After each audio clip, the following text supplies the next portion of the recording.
Yo, what's going on, guys? And today we're going to be talking about the biggest risers in this year's draft class, the 2023 NBA draft class. I want to hear your thoughts down below. I am a little sick. Sorry if I sound a little off, but we're on the way to 20,000 subscriber, guys. And let's get right into it. So the guys we're talking about, it's Kobe Bufkin, right? Bufkin, or is it Bufkin? It's Bufkin, right? Tell me down below how to say that correctly. Kobe Bufkin's a guy who's jumped up the boards recently, and he's young, okay? I didn't realize how young. And you guys know I've been a huge Taylor Hendricks guy. I've already said he's a lottery guy, but there's a chance he might go top 10 at this point.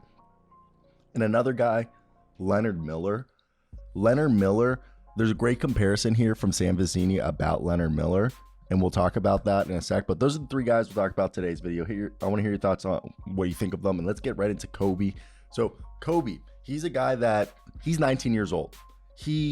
I know when you watch him, nothing literally pops off the screen or, makes you think that like he's insane, but he's 6'4", really long armed, and he seems like a guy who has a really high floor, two-way, long-term player. His best skill is finishing around the basket. He's made 67% of his shots at the rim in a half-court setting, and he's played his sophomore season at 19 years old. He's younger than freshmen Jarace Walker, Brandon Miller, and Jet Howard. And you want to know, the other thing is he's got a good instincts and quick decisions, and he's able to make decisions to close out and attack or get downhill, and he really doesn't turn the ball over. And the other thing is he's shown the ability to run screens, able to run dribble handoffs and kick outs, and have this game that he can be a facilitator, but then go off ball, hit 37% of his catch and shoot threes on 3 attempts per game per synergy, and he's got a good high release, and it's aligned, and he's got this catch and fire shot. I think it's good. And he's a guy who averaged at least 1.2 steals and 0.8 blocks, and he's one of 8 guys who did that in this draft. All right, and he's got good defensive instinctually. He's a good rotator. He's a sharp weak side rim protector for a guard, and he's a scrambled defender is how Sam Vecenie described him. And he's definitely a guy that I could see. They're saying the best point guards, pure point guards, taking out Scoot Henderson and Amon Thompson, are Cason Wallace and Anthony Black. You would maybe say Kobe is the third best. And Sam Vecenie says Kobe Bufkin reminds him a lot of Derek White in terms of frame, quickness, length, and instincts and skill. And White's a guy whom Sam Vecenie says he ranked in the top 15 despite the fact that he ended up going near the end of the first. And Bufkin has a bit more upside if it comes together for him in terms of, putting it all together, that he could go lottery or, late teens. So let's go to the next guy, Taylor Hendricks. Sam Vecenie has him 6. I mean, he's definitely a lottery pick.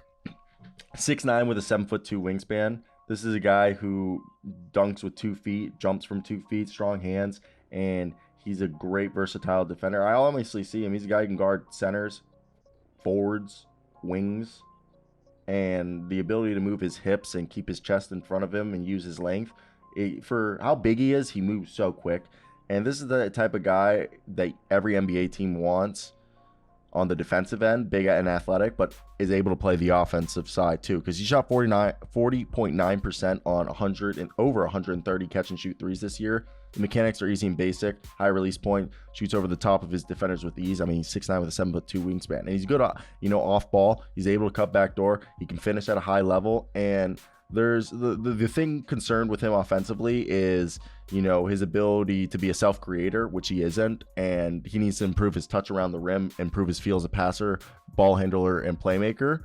And Sam Vecenie says these are some real holes, but the thing is Hendrick profiles as a good switchable defender, and his jumper is really good in comparison to Jarace Walker. But Jarace Walker's a bit more physical. His game's a bit more naturally developed and a better passer and ball handler. But Hendricks, being this big long 4, he can play the 4-5, but he can also play the 4-3. And he's obviously more of a 4-3 Hendricks, but he can play 4-5 if needed, while Walker's more of a 4-5 only, or a 5-4 if you want to say. So I really think that Taylor Hendricks doesn't go past the lottery, but I could see him being drafted at 10 or 9. And now the last guy we're talking about is Leonard Miller. Leonard Miller was a guy last year, would have been a late first round pick. I really thought that Miami, he would have taken him if he was there, but he was too raw and undeveloped, and he went to the G League Ignite. And this is what I wanted to talk about was he compared him to Sam Vecini compared him to Talen Horton-Tucker, as saying that he thought Talen Horton-Tucker was one of the 30 best players in the 2019 draft class, but because, you know, he said that his belief was Talen Horton-Tucker was going to be the type of guy that the first team that got him would not reap the benefits of him. And we've already seen that, you know, with the Jazz, he's better than what he was for the Lakers. And because of that, a lot of people thought the similar thing, and Talen Horton-Tucker went 45. Miller, he's a lot better than Talen Horton-Tucker coming out. I mean, he's 6'10" with a 7'2" wingspan, 9-foot standing reach. This was last year's combine. And this is a guy who ended up showing that he could be an elite finisher. And he shot 67% of his shots at the rim were made. Okay. And he just shot 2.5 assists versus only 1.5 turnovers in his final 15 games. And Miller was actually probably the best G League Ignite draft eligible player this year, like maybe even better than Scoot Henderson. He averaged 17 points and 10 rebounds over the course of the season in 14 games from February 8th. And all, you know, till the end, he averaged 20 and 13 with 1 steal, 1 block, 55.6% from the field, 37% from 3, and 82% from the line. And that's insane because this is a guy who played in the Ontario Scholastic League, and he had grown from like 6'2 to 6'10. He used to be a point guard. All right. And I think with him is that someone's going to, you know, he's still, as a shooter, he has to figure it out. He needs to make some adjustments. Defensively, he looks a lot better rotationally and help defense. And he's really only had one good year of solid basketball experience, but this is a guy who's extremely raw, and people are probably stoked. So let me hear your thoughts on Kobe, Leonard Miller, and Marion Taylor Hendricks. But that's basically going to be the video for me today, guys. I hope you guys did enjoy it. If there was anything else you guys would have wanted to hear, let me know. I think that's where we're going to leave it. But guys, I'm also heading to the NBA Draft Combine.